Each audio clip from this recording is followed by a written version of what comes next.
vemos cómo se cuestionan las instituciones, se cuestionan la propia función judicial y de repente parece que un día amanecemos con un ordenamiento jurídico que ya no es el que conocíamos.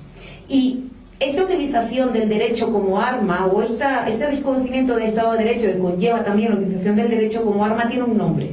Y con ese nombre sencillamente quería apuntar algunas cuestiones porque en realidad engloban no solamente la situación del caso de Olavini, sino otras muchas situaciones que se están dando no solamente en este país, sino en la región, que es el concepto de lawfare. El concepto de lawfare es uno de los más recurrentes hoy en día, es la guerra jurídica. El lawfare es un concepto que identifica una lucha jurídica para causar daño al adversario político, un daño individual o colectivo. Un daño que no requiere fuerza, sino que utiliza el imperio de la ley. El éxito del mecanismo del lawfare es evidente, porque lo que está consiguiendo es utilizar la legitimidad de la ley, utilizar la legitimidad de los actores del sistema de justicia, jueces, fiscales, policía, para legitimar y para perseguir y para proceder a una persecución política. Claro, revestidos de esta legitimidad acaban consiguiendo que la gente confíe en que los perseguidos se lo merecen, cuando lo que están haciendo realmente es utilizar estos instrumentos en los que solíamos confiar como ciudadanas y ciudadanos porque representaban la potestad del Estado, porque representaban al derecho, lo están utilizando precisamente en su propio beneficio. El lawfare se está consolidando en toda la región. Y, por ejemplo, la Asociación Brasileña de Juristas Demócratas es una asociación que en un año ya está consiguiendo reunir a más de 1.300 personas dedicadas al derecho, fiscales, abogados, abogadas, profes, que están dedicados precisamente a la denuncia constante de las irregularidades jurídicas y a la defensa del Estado de Derecho.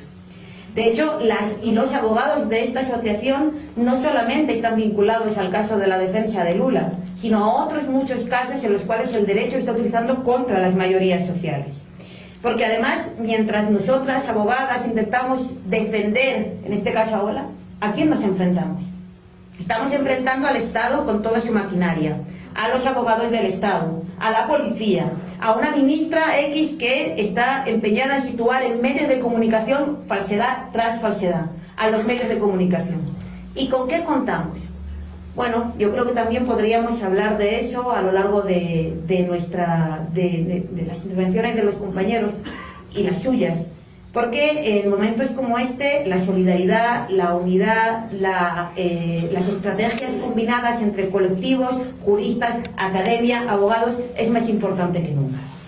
Por eso, para conseguir no solamente hablar de Ola, que es fundamental, sino también pensarnos y ver cómo combatimos juntas en la defensa de un Estado de Derecho, yo diría en la defensa de unos valores fundamentales, voy a empezar a dar la palabra a mis compañeros. Vamos a empezar por Rommel, a continuación hablará Ramiro y el último será Carlos. Vuelvo a reiterar el agradecimiento por darnos el foro, esta maravillosa casa, y a todas y todos por su participación, porque después de los compañeros que tienen un tiempo de 10 minutos con un poquito más de margen, queremos que ustedes sean las protagonistas de esta tarde. Así que empezamos.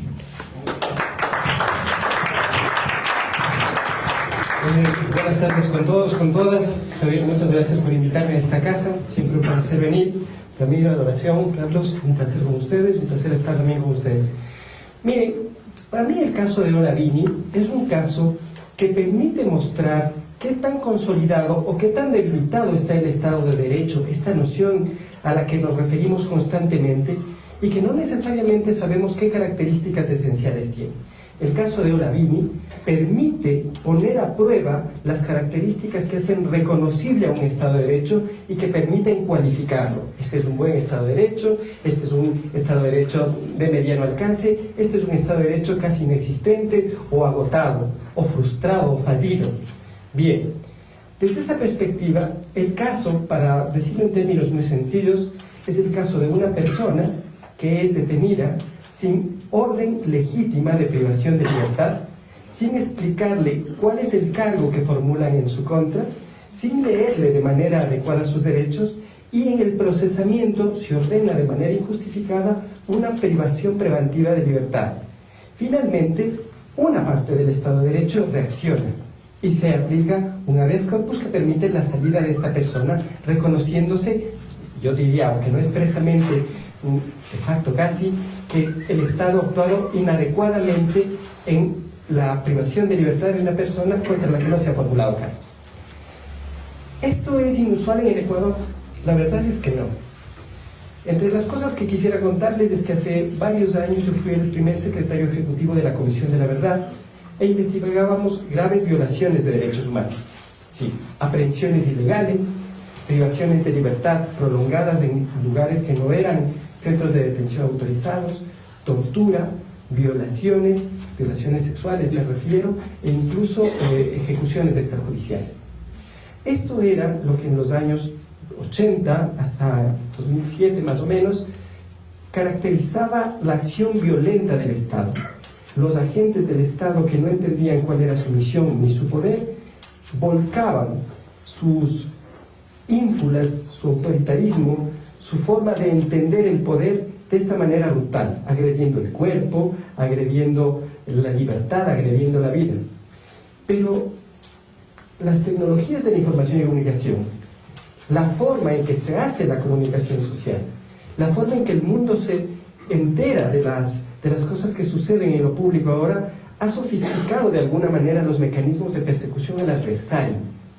Y esa sofisticación que ahora vivimos, pues la descriptoración claramente, la OFER, sí, utilizo herramientas que tienen una apariencia de legitimidad, de legalidad, de validez, utilizo la ley y las instituciones para perseguir cruelmente a mis adversarios. Pero además utilizo los medios de comunicación para hacer una persecución comunicacional, una aniquilación comunicacional de mis adversarios. Y finalmente hay una estigmatización social y un bloqueo de posibilidades sociales y económicas que los reducen a casi nada. Ya no es golpear, ya no es encerrar, ya no es disparar, ya no es desaparecer. Es encontrar formas de acusar a una persona, escandalizar eso en los medios y neutralizar todas las posibilidades económicas y sociales para que esa persona pueda defenderse más o menos en condiciones de igualdad. Desde esa perspectiva, el caso de Olavini nos permite, al menos desde mi enfoque, hacer un análisis de las condiciones y características de reconocimiento del Estado de Derecho. ¿Cuál es la primera? ¿Qué es lo que singulariza un Estado de Derecho? La obediencia a la ley, el imperio de la ley. ¿Qué quiere decir esto? Que no hay ninguna voluntad superior a la voluntad de la ley, que esa, que es la voluntad de la comunidad política, expresada a través de los representantes que elegimos, eso que llamamos ley, se impone a cualquier voluntad, ya sea de un gobernante, o ya sea de un empresario, o de un ciudadano, de cualquiera, de todos. ¿Por qué la ley se impone a la voluntad de los particulares? Precisamente porque es la expresión de la voluntad mayoritaria de la comunidad política. Por eso se obedece el derecho, entre otras cosas. Cuando una persona formula una acusación, sin formular cargos, tira una sospecha sobre otro, sin orden judicial, se toma presa a esa persona, se la detiene y se la mantiene retenida por más de 70 días, hay algunas voluntades que están pasando por encima de la ley, porque esto que he dicho está absolutamente prohibido por nuestro derecho, está absolutamente prohibido por ley. Entonces, frente a la primera característica de reconocimiento del Estado de Derecho, que es el imperio de la ley, tenemos un 0 a 1. Hay personas en el Ecuador, que no todos, pero hay personas en el Ecuador que tienen el poder suficiente, así como en otro tiempo lo tuvieron los dictadores, de saltarse, de estar por encima de la ley, de hacer que su voluntad valga más que el derecho. Bueno, en un Estado de Derecho, ¿qué es la ley? Ya lo hemos dicho en principio, es la voluntad mayoritaria de las personas expresadas a través de las personas que eligen mayoritariamente. ¿Es suficiente que eso exista para obedecer el derecho? En principio sí, pero hacen falta otras cosas. El derecho, para ser válido, para ser obedecido en el Estado de Derecho, no es el fruto de una decisión arbitraria. Ahora se escriben reglamentos, directrices, acuerdos ministeriales que parecen valer más que las leyes, incluso más que la Constitución. No, ese derecho no es el derecho que uno debe obedecer. El derecho, para ser obedecido, es decir, para ser válido, tiene unas características. La primera es que debe ser creado por el órgano competente. ¿Quién crea derecho en un sistema democrático? Solamente la función legislativa. La función legislativa crea las leyes, ¿sí?, donde se declaran los derechos y se establecen las obligaciones. Los reglamentos tienen una función operativa, son de mucha menor jerarquía. Las leyes, eso es lo importante. Ese derecho tiene un órgano regular de creación, tiene un proceso de creación, en los debates hay un procedimiento legislativo y unas ratificaciones después. Y finalmente, el derecho, para ser obedecido, tiene que tener una coherencia, una subordinación a la Constitución y una coherencia con el resto del ordenamiento jurídico. Es decir, no tiene que tener contradicciones con el ordenamiento jurídico y tiene que someterse a la Constitución. Entonces, obedezco el derecho cuando tiene legitimidad democrática, cuando es el fruto de esa voluntad mayoritaria. Obedezco el derecho cuando hay un proceso adecuado, órgano competente y hay subordinación a la Constitución y coherencia con el resto del ordenamiento jurídico. Pero cuando se dictan normas arbitrarias que no son dictadas ni por órgano competente, que no pasan este rigor procedimental para la creación del derecho, que no tienen legitimidad democrática, entonces las normas estas que empiezan a operar en el ordenamiento jurídico o en el ordenamiento social, aunque no se integren al ordenamiento jurídico, contradicen, matan el Estado de Derecho. Si un funcionario que es secretario de Estado sale a la televisión y da la orden de que las personas vinculadas a determinados casos por haber ejercido una función de gobierno deben ser detenidas o privadas de la libertad o impedidas de salir del país, está creando una norma, no diría jurídica, una norma que pide vincular los poderes del Estado en una actuación contraria al derecho. Si lo logra, esa actuación viola el derecho. Igual los reglamentos, estos reglamentos que se inventan para hacer cosas que la ley prohíbe.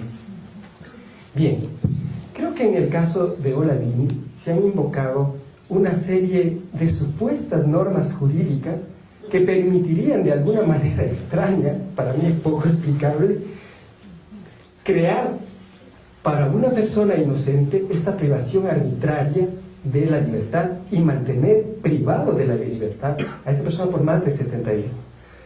El Estado ya no tiene, creo yo, cómo salvarse de las consecuencias jurídicas que esta grave violación de derechos humanos implicará, y tendremos que responder todos como sociedad a esas consecuencias si Olavini decide demandar al Estado. Bien, otra característica supremamente importante del Estado de Derecho, y ya vamos grosero, ¿no? La otra característica supremamente importante del Estado de Derecho es que el poder del Estado está dividido.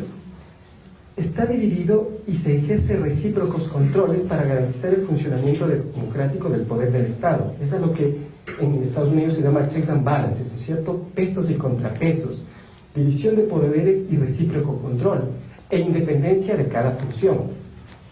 Esto implica que cuando el Ejecutivo, por ejemplo, formula una acusación en contra de una persona, no importa quién sea esa persona, no puede por sí mismo tomar acciones orientadas a justiciar o a procesar su propia denuncia. Tiene que someterse a los cauces legales, respetar las leyes y someterse a las decisiones de los jueces, los cuales deben actuar con fundamento y con imparcialidad. Esto implica la separación de poderes y el control que ejerce uno de ellos y la actuación independiente de los poderes. Pues en el caso de Olavini esto no ha sucedido. Bien, yo acabo de pasarle a Carlos un resumen de Wikipedia que le sugiero mirar, donde se narra el arresto ilegal que ha sufrido Olavini. Y el arresto en realidad se promueve por una acusación, una sospecha que nunca llega a ser formulada de manera legal y que milagrosamente activa al aparato judicial y a la policía y lleva a detener a esta persona y a imponerle privación preventiva de libertad. Esta sospecha es de este ciudadano, este señor Vini, podría ser parte de alguna confabulación para desestabilizar al gobierno del Ecuador, sin pruebas, sin ninguna prueba, sin formalizar la acusación y sin que se formulen cargos, se dicta una orden de prisión preventiva. Entonces, claro, hay uno, lo que dice, por eso es emblemático este caso, es que el poder en nuestro país no está dividido en funciones, no actúan con independencia, no se realizan recíprocos controles. Y entonces ya tenemos 3-0. Un Estado de Derecho en el cual la ley no impera, en el cual el derecho no es producido de la forma adecuada y en el cual los poderes o funciones del Estado no tienen independencia, ni hacen controles recíprocos, ni actúan con imparcialidad. Y finalmente, un tema importante en el Estado de Derecho que lo hace reconocible, si no tiene esta característica, no es reconocible, es que todas las actuaciones de los poderes públicos son revisables y justiciables. Eso quiere decir que si un funcionario, un agente estatal, ha actuado por propia iniciativa o motivado por una iniciativa superior para violar uno de los derechos fundamentales de las personas, este acto tiene que ser justiciable dentro del propio mecanismo del Estado de Derecho. No sabemos si esto va a pasar o no, no sabemos si Olavini va a demandar al Estado ecuatoriano, lo que sí sabemos es que ha logrado activar una parte del sistema judicial que ha permitido la liberación después de 70 y pico de días de un ciudadano que estaba injustamente detenido, arbitrariamente detenido. Ahí tal vez no estamos 3-0 o 4-0, algunos puntos tenemos ahí como Estado de Derecho. Alguna parte del aparato institucional estatal ha logrado rescatar la legitimidad del ordenamiento jurídico. Pero el punto más importante, el tema más destacado, la nota central, esencial, como si se tratara de un perfume, del Estado de Derecho son los derechos humanos. Los derechos humanos son la razón de ser del Estado. La razón de ser del Estado. ¿Qué quiere decir esto? Que el Estado existe, solo puede existir y justificar su existencia y permanencia en la medida que dedica todos sus esfuerzos, todos sus recursos, todas sus voluntades a la realización cotidiana y plena de todos los derechos humanos en favor de cada persona que vive en el territorio ecuatoriano. Eso es lo que le da legitimidad al Estado, esa es su razón de ser. Se ha creado para hacer posibles la aplicación de estos derechos cotidianamente. Cuando el Estado traiciona esta misión, no pasa nada. No debo olvidar el teléfono, no pasa nada. Cuando el Estado traiciona esta misión, esta que es su razón de ser, esta que es su misión esencial, cuando el Estado, en lugar de dedicar sus recursos, sus esfuerzos, sus voluntades a la realización cotidiana de estos derechos fundamentales, cuando hace absolutamente lo contrario, es decir, dedicar su voluntad, sus esfuerzos, sus medios de comunicación, su dinero, su vocería política, su policía, a violar los derechos de los ciudadanos, ese Estado, o por lo menos el gobierno que rige ese Estado, deja de tener toda legitimidad democrática, pierde la razón de ser. Ahí el Estado de Derecho definitivamente no es Estado de Derecho. Puede haber tenido los otros 4 puntos ganados, que si pierde este punto, el de defender los derechos humanos, el de respetar los derechos humanos, ya es un Estado que no es Estado de Derecho. Puede ser llamado neoautoritarismo o dictadura, como se decía antes, en palabras muy fuertes, pero ya no es un Estado de Derecho. Porque cuando el poder se usa para violar los derechos de los ciudadanos, ya el poder pierde sentido democrático. Pierde su funcionalidad como Estado de Derecho y su funcionalidad social incluso. Miren, ¿por qué es emblemático el caso? Cuando un caso es único, pues se dice, este caso es único y evidencia las fallas del sistema y vamos a corregir el sistema para mejorarlo. Un caso es emblemático porque es un emblema, un símbolo casi, de una generalidad de situaciones que están sucediendo. Y lastimosamente, por esto es emblemático el caso de Olavini. No es el único ser humano, no es el único ciudadano, no es el único habitante del Ecuador que está sufriendo una persecución a manos de organismos estatales bajo sospechas infundadas o no probadas de cargos gravísimos por una razón. Porque estos actores lo han seleccionado, en este caso a este ciudadano, como un adversario, como un enemigo, como un objetivo político contra el cual dirigirse. Pero no es la única persona. Funcionarios del antiguo régimen, periodistas de distintas tendencias, también personas que han colaborado o que tienen ideas afines a la revolución ciudadana, han sido estigmatizadas socialmente, acanalladas comunicacionalmente y perseguidas por instituciones del Estado, la Contraloría General del Estado, la Fiscalía General del Estado, el Consejo de Participación Transitorio. Y además hay una política general, no escrita, no dicha, pero comprobable por su reiteración y sistematicidad, que bloquea oportunidades de empleo o incluso desvincula, despide a las personas que tienen alguna relación con lo que ellos consideran sus adversarios o enemigos políticos, los correístas. Esto no se puede tolerar.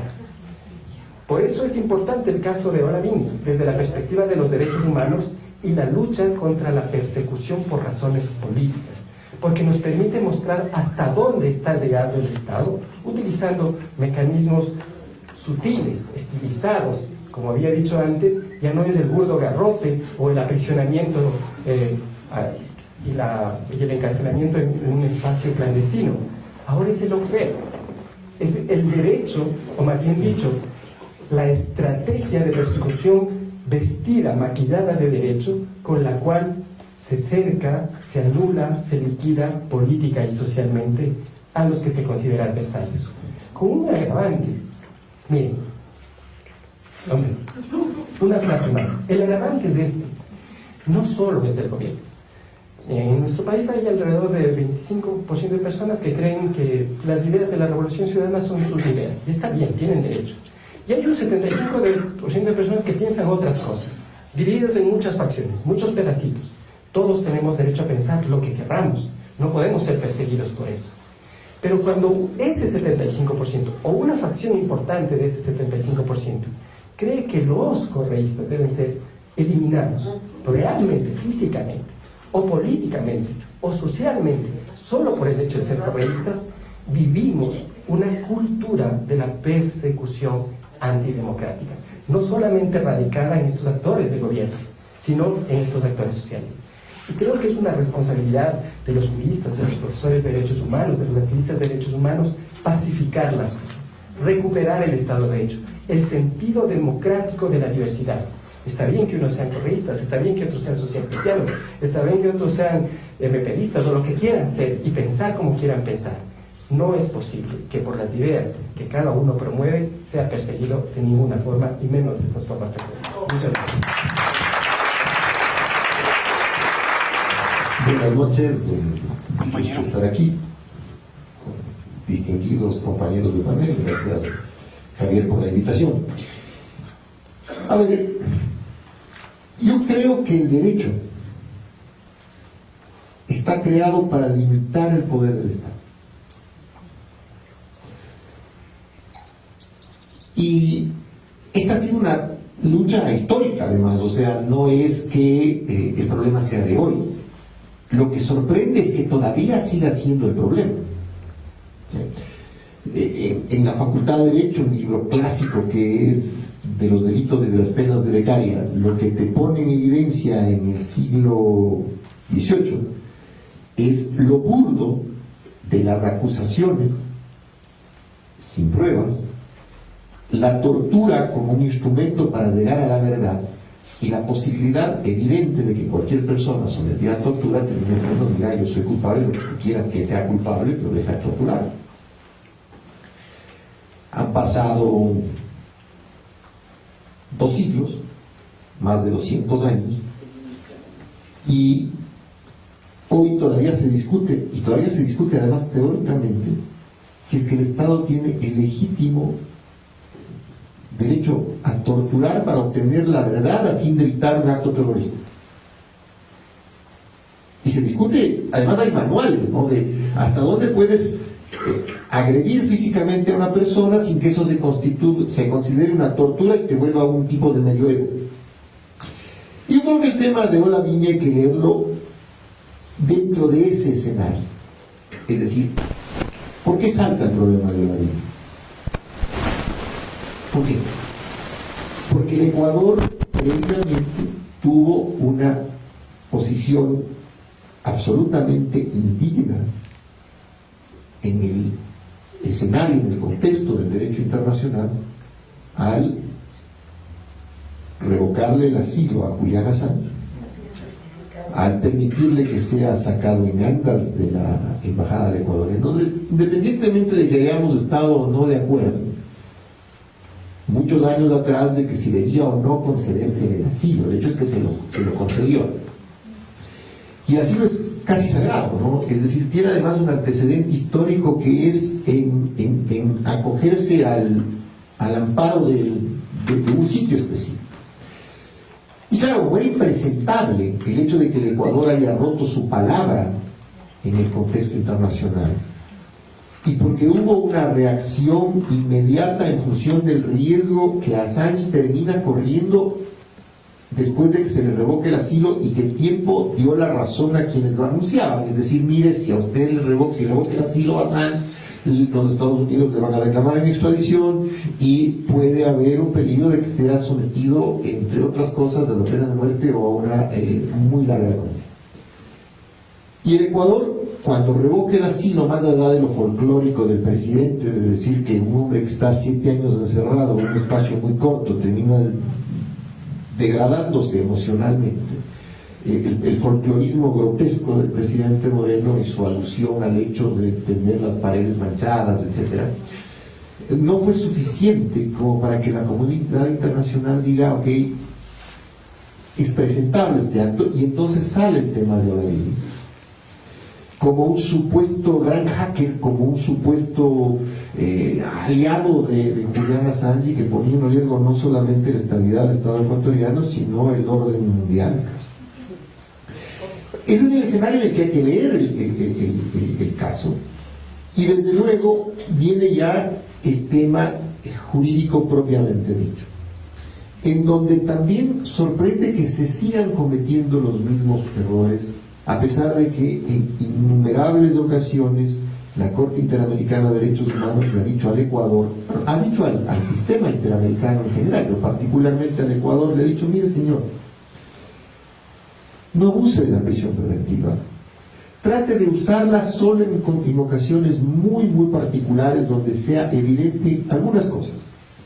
Primero, que se ha cometido un delito. Entonces, la primera obligación que tiene el Estado cuando van a ordenar la prisión preventiva de una persona es que el fiscal le diga al juez, oiga señor juez, a esta persona se le presume responsable de este delito en particular. Y el delito presumido al final tiene que darse o evidenciarse en hechos. En hechos. Y los hechos que han trascendido a la opinión pública, que son los que finalmente termino comentando, son dignos de análisis. Es decir, finalmente este gran hacker internacional, este elemento de la conspiración que pone en riesgo el orden mundial, ¿qué estaba haciendo en el Ecuador? ¿Cuáles eran las pruebas de hechos que subvertían la ley ecuatoriana? De lo que tengo entendido, ya Carlos Soria explicará más de detalle el tema, pero de lo que nos hemos informado todos, eran pendrives, eran un servidor que estaba dispuesto en algún sitio con una alta capacidad de memoria, un alto consumo de internet. ¿Y qué más? ¿Y qué más? Entonces, la primera obligación que tenía el fiscal al pedirle al juez la prisión preventiva, es decir, enunciarle los hechos y ver si los hechos constituían delito. La segunda obligación era ver si es que respecto de esos hechos hay presunciones de que el señor Olavide es presunto autor o partícipe de esos hechos. Para lo cual hay que entender que no solamente basta la palabra del fiscal o la versión política de la ministra del Interior, sino que también respecto de la participación de una persona tiene que haber hechos. Es decir, a ver, ¿qué hizo esta persona? Ya, los hechos están ahí. Hay un crimen, hay una estafa, hay un robo, se perdió dinero. ¿Qué hizo esta persona que le vincula a los hechos? Y tercero, ¿qué necesidad hay de privarle de la libertad durante el juicio? En función de que hay otras medidas que la Corte Interamericana le ha dicho al Estado ecuatoriano, hay otras medidas que usted puede usar para mantenerle vinculado al proceso. Si es que hay en realidad riesgo de que esta persona se desvincule del proceso, y si es que los otros medios no son suficientes, hablo de un cliente electrónico, hablo del arresto domiciliario, hablo de la prohibición de salida del país, si es que esos medios no son suficientes, entonces ordenen la prisión preventiva. Pero yo quisiera también leer el caso Lavín en el contexto de la realidad carcelaria del Ecuador. Tenemos más de 40.000 personas presas. Entonces somos un Estado que encarcela, que se niega a entender que la prisión preventiva debe ser un mecanismo extraordinario y no lo cotidiano. ¿Pero por qué encarcela? Porque en la conciencia de cada uno de los ciudadanos que se informa diariamente de la comisión de delito hay una sensación de que un procesado que no está con orden de prisión preventiva está muy cerca de la impunidad. ¿Sí? Y no solamente opera en el caso de Olavi, opera al revés. Los ciudadanos, cuando se destapan casos de corrupción, casi exigen que los procesados sean sujetos de prisión preventiva. Si eso pasa en los casos más vulgados, con más tambor, con más medios, imaginen ustedes lo que pasa en la cotidianidad de los casos que se someten a la justicia. Y entonces, desde esta lectura, yo tengo la sensación, y lo he dicho algunas veces, de que esta es una guerra sucia judicial. Lo que se ha definido con más elegancia, con más charme, ¿no? El lawfare, exactamente. Yo sencillamente no encuentro otra analogía que no sea la guerra sucia. Es una guerra sucia donde los instrumentos del Estado son usados suciamente.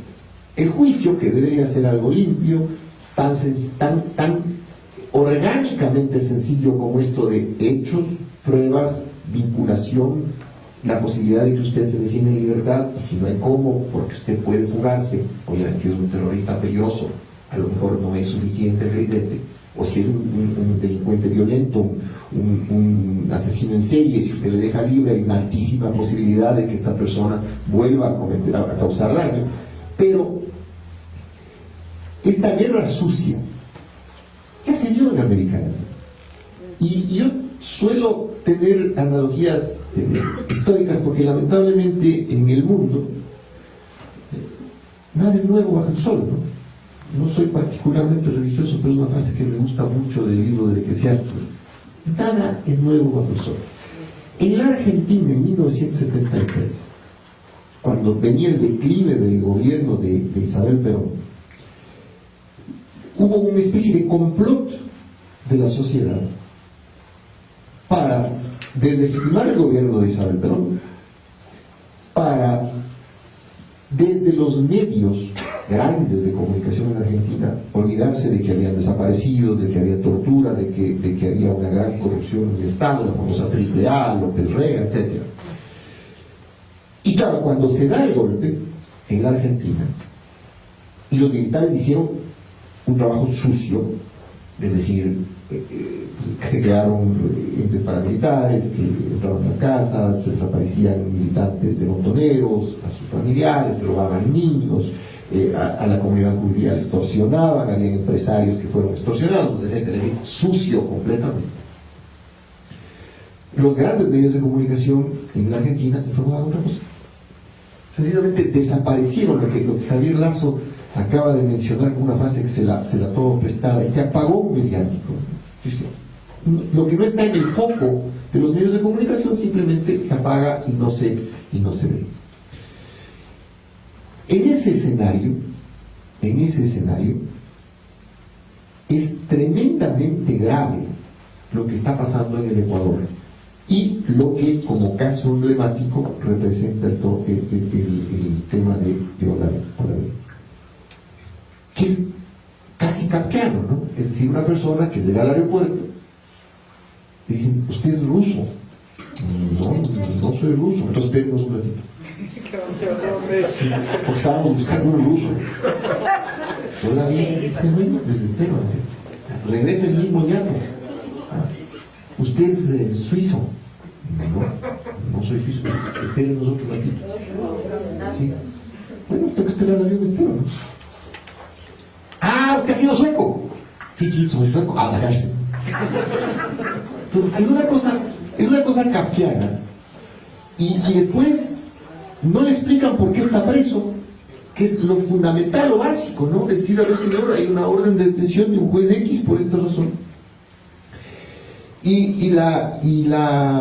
Después hay una presión de la Fiscalía para que los jueces se comporten de una manera en la que ustedes apelaron de la prisión preventiva, después pidieron fianza, no les dieron. Entonces, es la presión esa contra el juez. Y finalmente, desde luego, como apunta Robert Jurado, encontraron una parte del sistema que reacciona positivamente y les concede el habeas corpus. Pero sin duda es un caso espeso. Es un caso que demuestra la suciedad con la que se está manejando el ejercicio del poder público en el Ecuador. Y frente a eso, la reflexión es: ¿cuál es el matiz? ¿Cuál es la diferencia?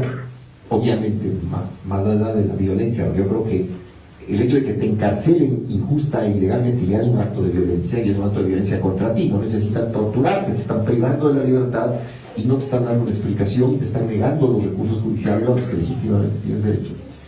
Pero ¿cuál es la diferencia con la Argentina del 76? Previo al golpe. Son básicamente las redes sociales.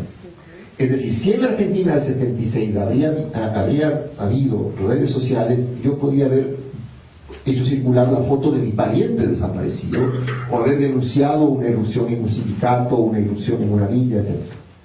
Entonces, ya el apagón no sirve, me explico, ya el apagón mediático, si bien golpea, no sirve, porque la gente que no es tonta se da cuenta de este efecto discursivo casi prestidigitador de los medios de comunicación, que buscan que la mano sea más rápida que la vista, ¿no es cierto? Dirigir la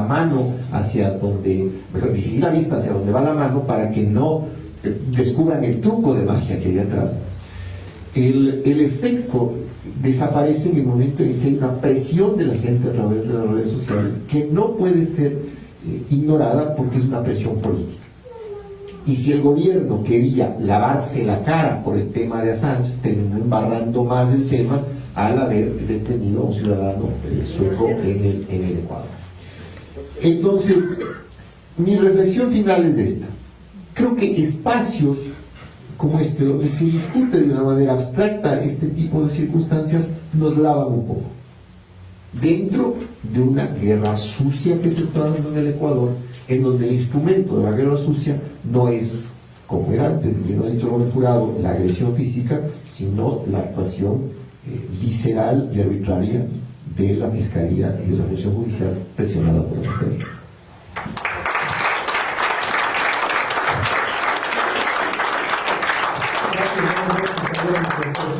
A todos los que nos acompañan, estar en compañía de semejantes juristas a veces ayudan mucho al debate.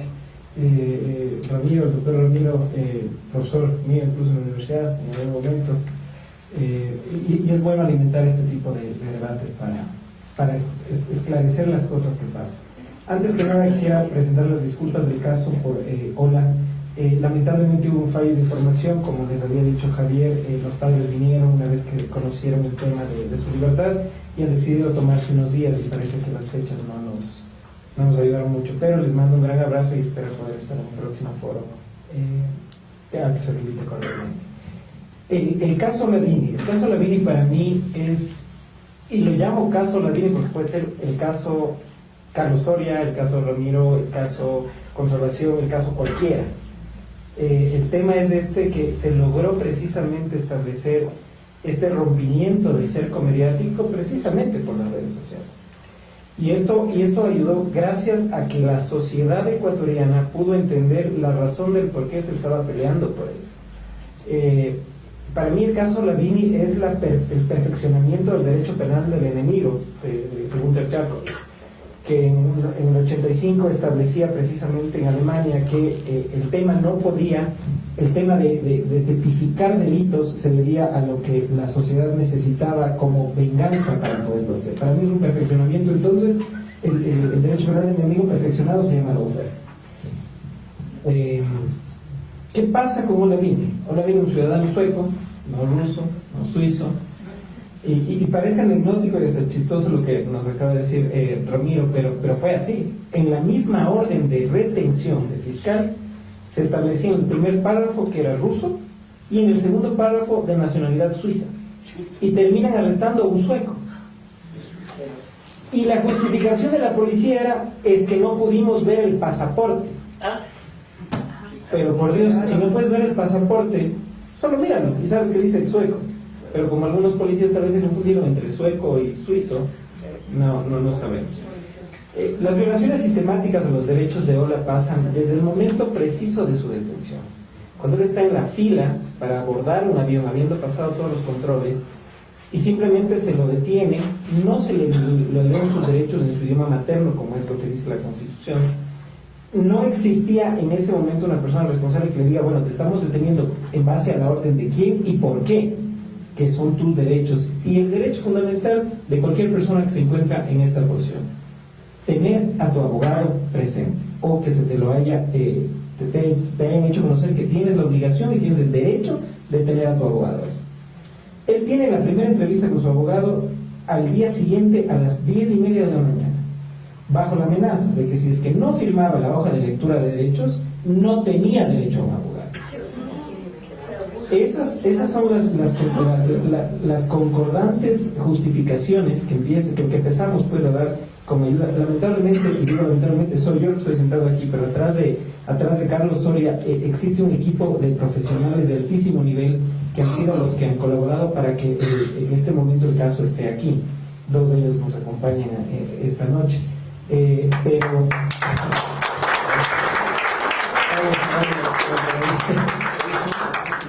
Pablo Zavala, sí, Pablo Zavala, y por atrás estaba, pero no lo puedo ver por el proyecto. Es un equipo de profesionales jóvenes que hemos decidido tomar el caso y apuntar esto porque es nuestra responsabilidad. Yo creo que si es que algo podemos a las generaciones anteriores es fracasar, y ojalá que nosotros no lo hagamos, para que después nuestros hijos no digan que lo hicimos también. Las vulneraciones del caso de Ola se dan desde el momento de su detención, como les digo, empezando por ahí. Luego lo llevaron no ante la autoridad competente, que en este caso debe haber sido el fiscal, para tomarle la versión. Nunca se le tomó la versión. Lo llevaron, lo retuvieron desde las 3 de la tarde hasta las 2:30 de la mañana, esposado, con las manos hacia atrás, sin darle comida, sin darle agua, hasta las 2:30 de la mañana, que lo llevan a su domicilio para hacer el allanamiento. ¿Cómo es posible que le lleven al domicilio si es que ya tenían la orden de allanamiento? Todas las fechas, las horas de los impulsos, del que te cuento, del que te dije y del que pasó, son contradictorias e incluso risibles. Yo me acuerdo mucho que en la audiencia de formulación de cargos, cuando ya nos hicimos cargo del caso de Ola, el fiscal se paró y empezó: por declaración del señor presidente de la República del Ecuador, Lenín Moreno. Nos quedamos así. Y la rueda de prensa dada por la señora ministra del Interior, María Paula Rom.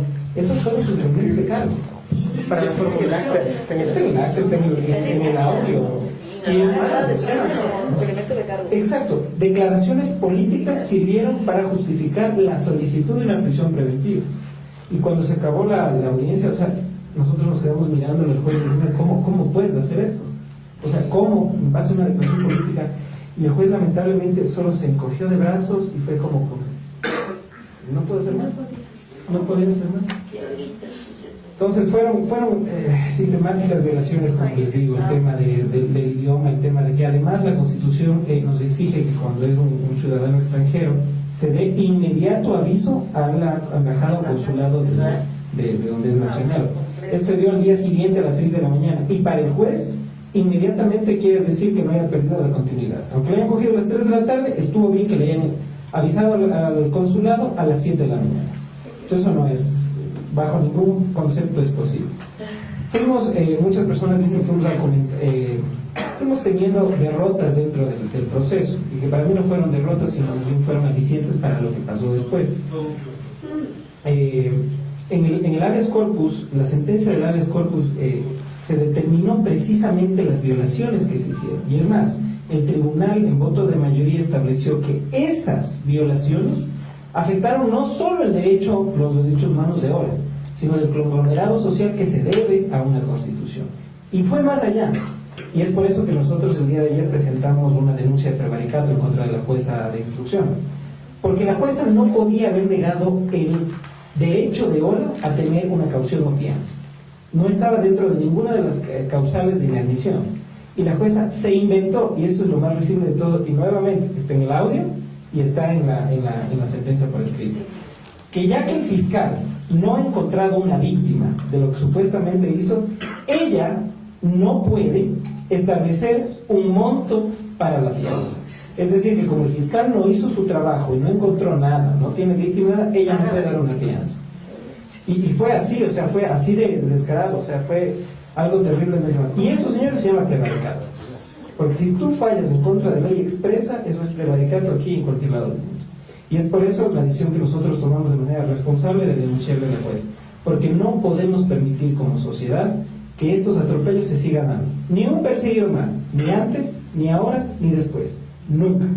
El Estado de Derecho...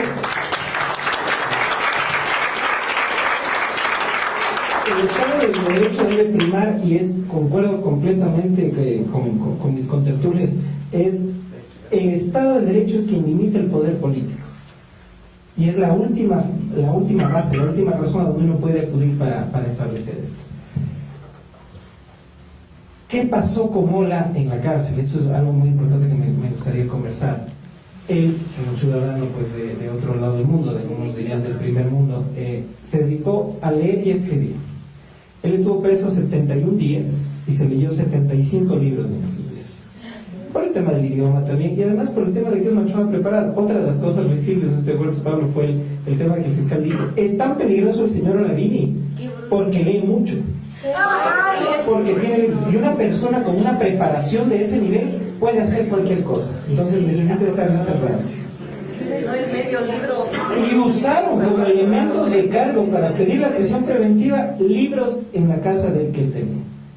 Por suerte recuperamos el departamento, que fue otra violación recién este viernes. Estás en mucho riesgo, Ramiro. Hacíamos el tema, y creo que alguna vez lo conversamos con Lucía, incluso con Lucía Valverde, que me acompaña, que cuántos libros tendrá el doctor Ramiro en su oficina, y capaz hace un allanamiento y le dicen: chuta, como usted lee tanto, es peligroso porque puede sacar a criminales de la cárcel. Y fue así de visible, o sea, tiene la preparación tan grande esta persona que puede ser muy peligroso. Y además, estaba viajando con 25 USBs. Con 25 USBs. Esos fueron los elementos de cargo. Y exacto. Entonces hay que setearnos en el punto en donde, ¿qué hago yo para vivir? Creo que incluso el doctor Raúl Zafarro tiene en su biblioteca más de 5.000 libros. Imagínense, el terrorista más grande del mundo. Entonces usaron todas estas herramientas precisamente para criminalizar el conocimiento. Utilizaron al derecho penal no para buscar una verdad o una certeza jurídica o procesal, lo hicieron era para verdades mediáticas.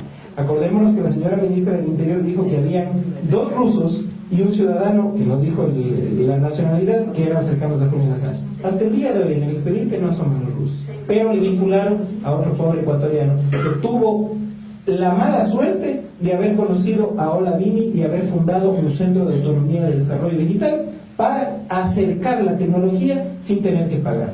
Porque eso es a lo que se dedica a él y se dedica el CAD, a programar, a hacer su trabajo para luego regalarlo al mundo para que lo pueda usar de forma gratuita. Entonces estamos ante la criminalización, como decía, del conocimiento. Estamos utilizando el derecho penal no como un ente sancionador y de última instancia, sino como un instrumento de persecución y de venganza.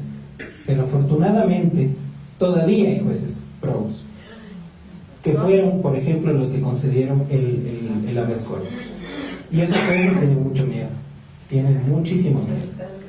Imagínense solo en la audiencia de apelación o la prisión preventiva, los jueces, el tribunal deliberó por más de 3 horas y media para una apelación de prisión preventiva. Eso, una deliberación de ese sentido no te debería tomar más de 10 minutos.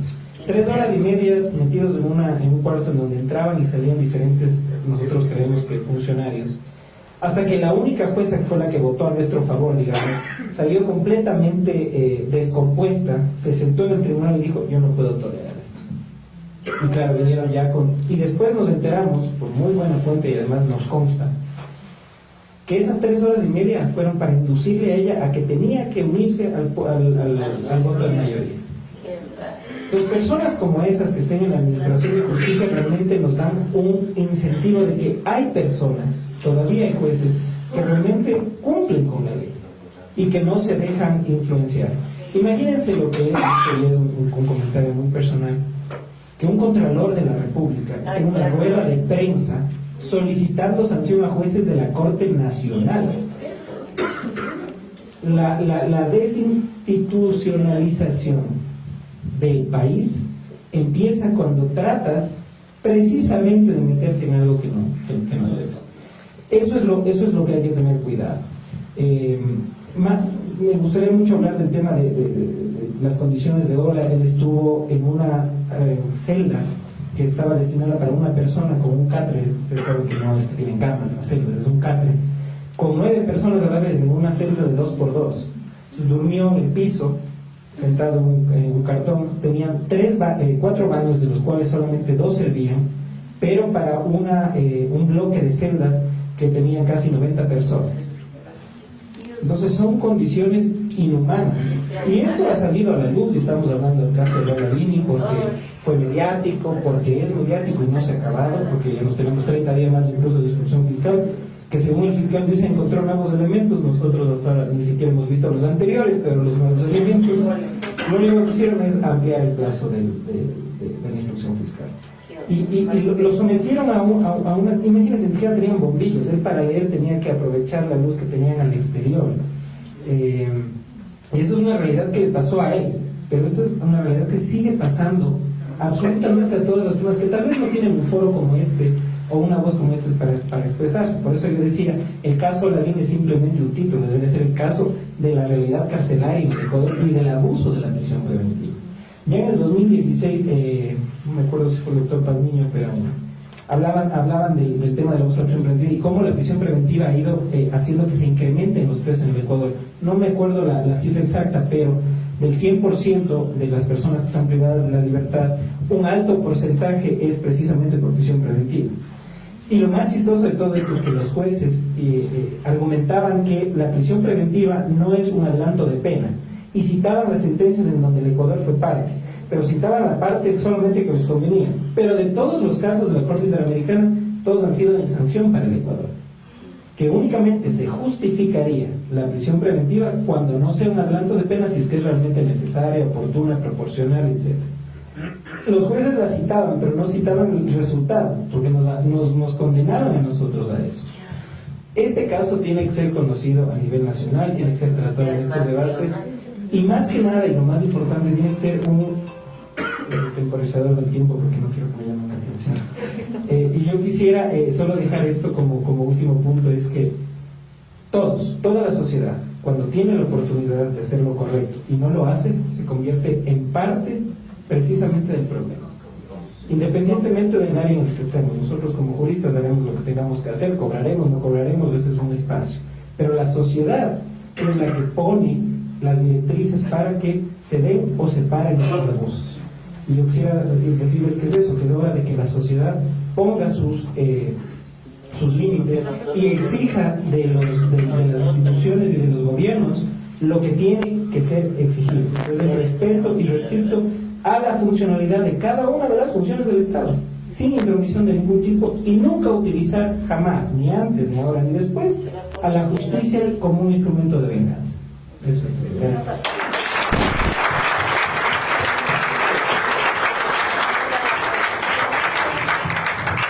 Muchísimas gracias, Carlos.